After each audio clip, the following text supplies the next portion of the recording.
Assalamualaikum warahmatullahi wabarakatuh. Alhamdulillahirabbil alamin wassalatu wassalamu ala asyrafil mursalin sayyidina wa maulana Muhammad wa ala alihi wa sahbihi ajma'in, amma ba'd.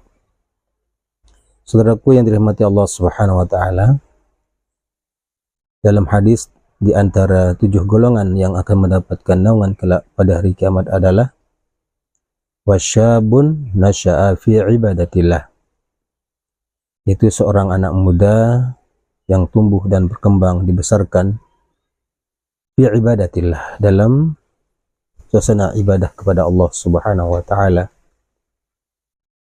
di mana Nabi kita Muhammad SAW juga memperingatkan kepada kita bagaimana memperhatikan pendidikan anak-anak kita sejak dini.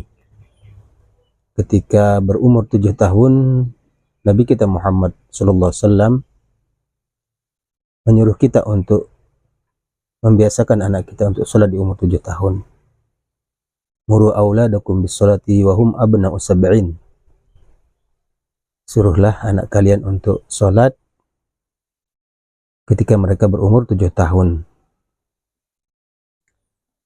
Nah, ini adalah sebagai bentuk pengkondisian agar nantinya ketika masuk umur balik, anak kita terbiasa melaksanakan rukun yang asasi ini dalam agama Islam sebagai bentuk pengejawantahan daripada iman kepada Allah Subhanahu wa taala.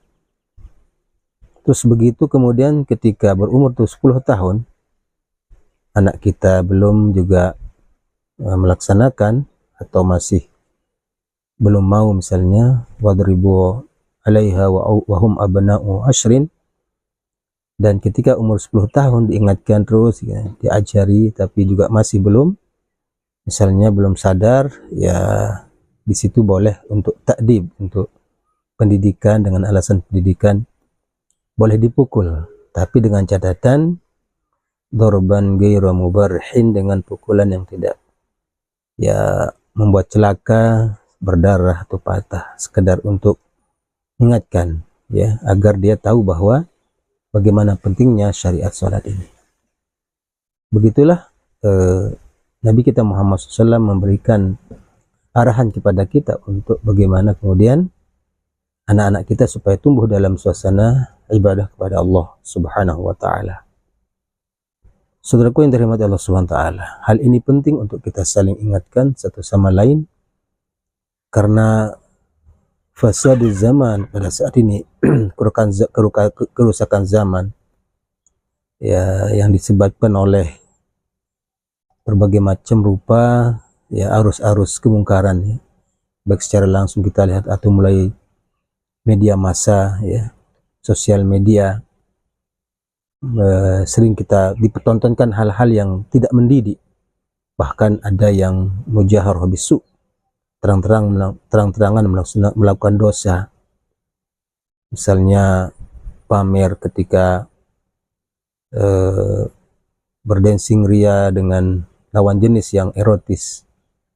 Kemudian juga bagaimana kita lihat video-video biasa memperlihatkan mereka sedang minum khamar, minum arak, dan semua ini adalah merupakan